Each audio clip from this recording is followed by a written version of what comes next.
अस्सलाम वालेकुम, welcome to my channel. Gold और क्रूड ऑयल एनालिसिस के साथ मुस्तफ़ा असगर आपकी खिदमत में हाजिर। आवरली चार्ट पे मैं एनालिसिस करता हूँ ज़्यादातर। जब मैं शॉर्ट मेरा एनालिसिस होता है वो आवरली चार्ट के ऊपर होता है। तो सबसे पहले आपके सामने गोल्ड का चार्ट नज़र आ रहा होगा आपको। और आवरली चार्ट पे ये देखें, ये आवरली चार्ट है, यहाँ पे मैंने इसको आवरली चार्ट सेट किया है। 45 की मूविंग एवरेज मैंने लगाई है, 200 की मूविंग एवरेज लगाई हुई है और आरएसआई लगाया है। ये तीन समझ लें कि सपोर्ट इंडिकेटर्स हैं मेरे पास। और स्ट्रक्चर बेहतरीन है। मेरी लास्ट वीडियो में भी मैंने कहा था कि गोल्ड के अंदर एक तेजी नजर आ रही है, ठीक है, वो तेजी अभी तक बरकरार है। और अगर आप सिर्फ आरएसआई यूज करते हैं, तो आरएसआई अभी आपको इजाजत नहीं दे रहा कि आप अभी अपनी नई पोजीशन लें। हाँ, पुरानी पोजीशन को आप कैरी कर सकते हैं लेकिन नई पोजीशन आप नहीं ले सकते, ठीक है जी। और एक समझ लें कि अगर ये देखें, आरएसआई को देखें तो एक समझ लें कि आप एक साइडवेज मार्केट चल रही है आरएसआई के हिसाब से, लेकिन ओवरऑल मार्केट तेज है। 45 की मूविंग एवरेज, अब मैं आपको बताता हूं कि यहां पर हम एंट्री कैसे लेते हैं। देखें यहां पर इस वक्त ये पॉइंट होता है एंट्री लेने का, यहां पे फैसला करना होता है कि अब ये मार्केट ने अपनी करेक्शन पूरी कर ली, 45 की मूविंग एवरेज को इसने आगे टच किया है। यहां पर अगर कोई ग्रीन कैंडल बनती है, यहां पर अगर कोई बड़ी ग्रीन कैंडल बनती है, अभी एक देखें ये रेड कैंडल बनी है बड़ी, ये एक समझ लें कि मार्केट का मूड लग नहीं रहा कि यहां से वो ऊपर जाएगी, लेकिन एक बड़ी कैंडल भी बन सकती है यहां पर। अगर कोई यहां पर बड़ी कैंडल बनती है तो उसके हाई पे उसका हाई क्रॉस करे तो आप बाय कर सकते हैं नेक्स्ट कैंडल के ऊपर या एक दो कैंडल छोड़ के।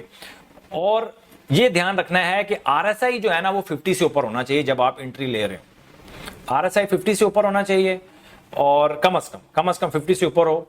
और यहां पर जो मामलात चल रहे हो, इस जगह पर ग्रीन कैंडल बने तो यहां पर थोड़ा सा अगर आप थोड़ा सा एहतियात के साथ अगर आप काम करना चाहते हैं तो ये आपको मेजर्स लेने पड़ेंगे, ठीक है जी। अच्छा, गोल्ड और क्रूड ऑयल समझ लें टोटली ना 180 डिग्री रिवर्स चल रहे हैं, बिल्कुल।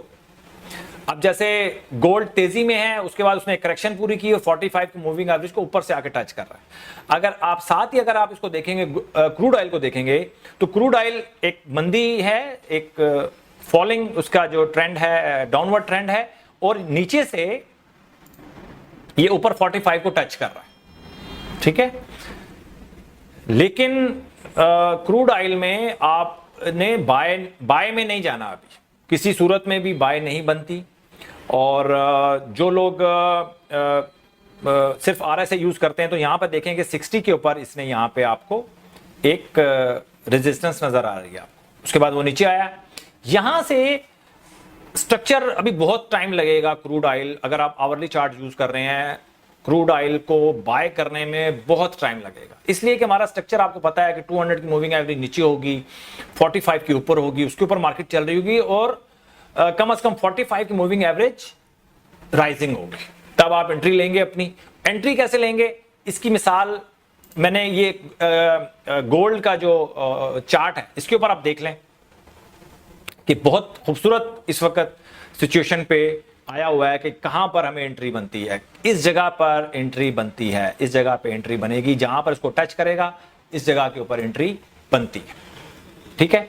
लेकिन इसके जो अगर आप इसमें मास्टर होना चाहते हैं कि कैसे मूविंग एवरेज को आप यूज करेंगे, तो मेरा चैनल है जिसके ऊपर SMA एजुकेशन का एक चैनल है, उसके ऊपर आप जाके मास्टर हो सकते हैं कि कैसे आप एवरेजेस को यूज कर सकते हैं, मूविंग एवरेज को यूज कर सकते हैं। उसका लिंक मैं नीचे लगा दूंगा डिस्क्रिप्शन में। तो आज के लिए इतना ही है। क्रूड ऑयल शॉर्ट में बता देता हूं दोबारा कि गोल्ड में तेजी है और क्रूड ऑयल में डाउनवर्ड ट्रेंड है, लेकिन दोनों अपनी करेक्शन उन्होंने कंप्लीट कर ली है। अब यहां से एक डिसाइसिव समझ लें कि एक मोमेंट होता है यहाँ से कि यहाँ से वापस रिवर्स आ सकता है, यानी क्रूड ऑयल वापस नीचे जा सकता है और गोल्ड यहाँ से ऊपर की मूव बना सकता है। अपना बहुत ख्याल रखें, अपनी इन्वेस्टमेंट का ख्याल रखें, स्टॉप लॉस का ख्याल रखें, अच्छी एंट्री का ख्याल रखें, तभी आप प्रॉफिटेबल हो सकते हैं। Thank you very much.